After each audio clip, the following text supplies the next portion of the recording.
There, that about finishes that tree. Let me tell you a little bit about what we've done on this tree to get it into shape. This is an old tree like a lot of people have in their backyards. And what we did first was remove a lot of the water sprouts that were coming up in the center of the tree. We need to get those out to get the sunlight in to initiate a lot of fruit buds.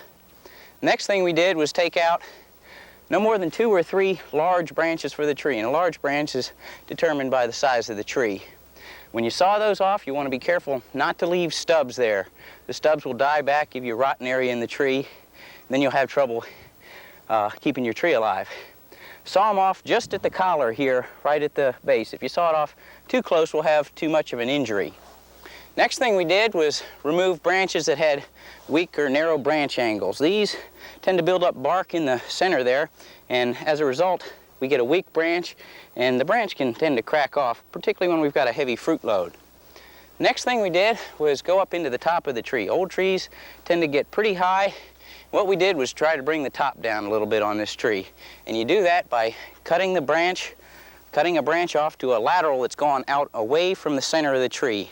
By doing that, we'll lower that tree down. It'll be easier to spray it, easier to pick the fruit, and general maintenance on the tree.